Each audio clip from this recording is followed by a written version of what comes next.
Mouvement d'une particule chargée dans le champ électrostatique. Alors, bienvenue dans cette vidéo numéro 2. Alors, la première vidéo, on va résumer vite fait ce qu'on a eu à faire.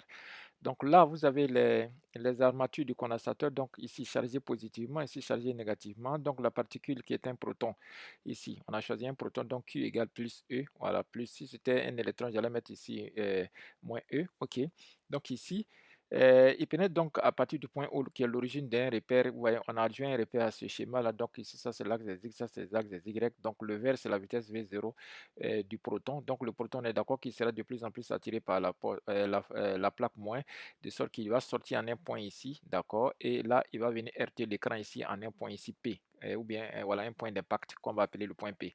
Alors, les armatures du condensateur, leur longueur c'est L, et puis l'écran est placé à une distance D de la moitié des plaques du condensateur. Donc là, tu as tout compris.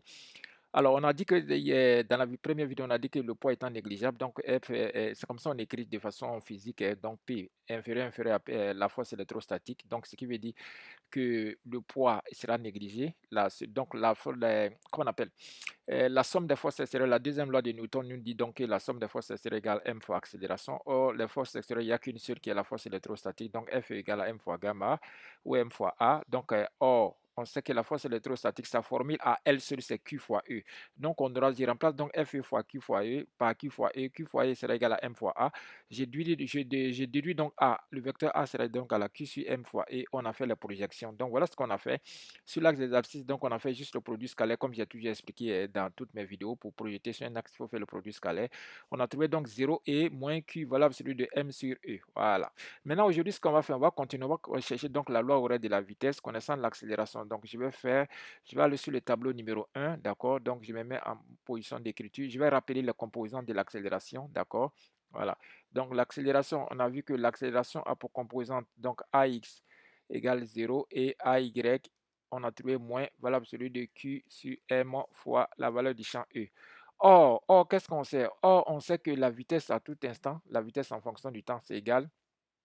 Ah non, alors on va faire simple, je vais vous faciliter la tâche, on va passer, donc je vais dire, or, l'accélération qu'on vient de calculer là, l'accélération là, c'est égal à la dérivée de la vitesse par rapport au temps. Voilà, c'est ce qu'on sait, l'accélération étant la variation de la vitesse par rapport au temps. Donc ici, alors, donc on travaille avec des variations infinitésimales, hein, donc c'est pourquoi je parle de dérivée. Voilà, donc il y a une petite nuance là à comprendre. Voilà, maintenant ici, qu'est-ce que je fais? Je vais donc chercher, alors je vais diviser mon écran ici. Voilà, je vais chercher, mon objectif c'est de trouver dV puis V. Donc je vais chercher dV. dV sera égal à quoi? Je fais juste le produit en croix, ça fait donc A fois dt. Voilà. Alors, c'est comme si j'ai dérivé de quelque chose égal à A fois dt. Cette chose elle-même, vous voyez, cette chose elle-même qui est V égale quoi? Puisque dV dit dérivé. Donc, j'ai dérivé de V qui est égal à ça. Donc, V, cette chose égale à quoi? D'après mathématiquement parlant, pour ceux qui ont vu les primitives, donc ça fait la primitive de A fois dt plus une constante C. Voilà, une constante vectorielle, puisque ici c'est un vecteur. Alors, on va donc intégrer ça, ça nous donne quoi? Puisque A, on a vu que ici A est une constante, on est d'accord. Le vecteur A, c'est une constante, on est d'accord. Donc, ça va faire A fois, et je peux faire sortir le A. Il va me rester dt. Alors, pour vous faciliter la tâche, je mets 1. Quand il n'y a rien, c'est 1. Voilà. Pourquoi j'ai fait ça, vous allez comprendre tout à l'heure. Regardez, venons ici. Venons ici, quand on a trouvé A, on a vu Q sur M fois le vecteur E, d'accord. Donc, la norme de A, si on calcule la norme de A, vous voyez, A, c'est une constante ici. C'est une constante parce que son expression n'est pas dépendante du temps. Vous voyez, donc A, c'est une constante ici. Voilà. Un peu comme on a fait dans le mouvement du projectile. On avait vu que A égale G. Or, G, c'est une constante. Ici, Q, c'est une constante. E, c'est une constante.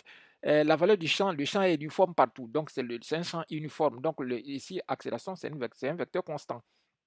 D'accord. Voilà, donc ici, on va laisser, comme il est constant, c'est pourquoi je le fais sortir. Maintenant, je mets 1 à sa place, vous allez comprendre pourquoi. Mon objectif, c'est de vous faciliter la tâche. Alors, regardez maintenant, qu'est-ce qu'on va faire? On va donc intégrer, regardez, je mets juste tac, tac, je fais comme ça, j'écris le A, et puis je fais le raisonnement suivant. Quelle fonction dérivée à donner 1? Vous voyez, on travaille par rapport à T, hein. Donc ça fait T. Puisque dérivé de T, c'est 1, plus une constante C. Voilà. Donc, voici l'expression de V. Je vais chercher maintenant, cherchons maintenant la constante. Donc, cherchons la valeur de la constante C. Voilà, C.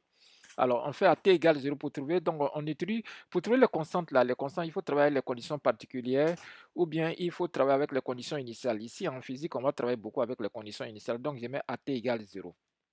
À t égale 0 secondes. Quand t égale 0 secondes, cette vitesse s'appelle comment? Regardez ici. La vitesse là, t égale 0 secondes, c'est-à-dire t égale 0 secondes à l'origine des repères ici, quand le mouvement a commencé là, pop. Donc quand le mouvement a commencé, vous voyez la vitesse s'appelait V0. Vous voyez, c'est cette information qu'on a besoin. Je viens donc dans mon écran numéro 1, j'informe que à t égale 0, cette vitesse qui est là, la V, là, ça s'appelait V0. D'accord? Donc je mets ici V0 égale à A fois T. T, je remplace T par 0. Pourquoi je remplace par 0? Puisque j'ai dit à T égale 0, donc T fait 0, plus une constante C. Qu'est-ce que vous remarquez? On remarque donc que V0 égale à C. OK? Puisque A fois 0, ça va faire 0, va rester V0 égale C. Finalement, j'ai ma vitesse qui est égale à tout instant. Donc, ça fait AT, ça fait donc A fois T plus vecteur V0. Voilà, c'est ce que je cherchais. Maintenant, comme on a fait pour l'accélération, je vais directement la projeter. La vitesse donc aura une composante selon l'axe des X. Voilà, on va appeler ça Vx, ou bien mécaniquement, il y a certains qui l'appellent X point. C'est la même chose. Alors, même chose ici, la vitesse Y, la composante Y, ou bien mécaniquement, il y a certains qui l'appellent point. OK? Y point. Alors, c'est la même chose. Maintenant, on va faire la même chose. Alors, V. Donc, on va chercher les composantes de A. Vous voyez, rappelez-vous. Rappelez-vous. Alors, juste un petit rappel A. Voilà, pardon, on avait déjà ici A. Vous voyez, c'est ça qui va m'aider. Ça là, c'est ça que je vais m'appuyer dessus. Sur ça, je vais m'appuyer. Donc, V égale AT plus V0. C'est simple. Quand je suis chez le X, je prends le X de A et le X de V0. N'oubliez pas que les coordonnées de V0, c'est V0 lui-même et 0.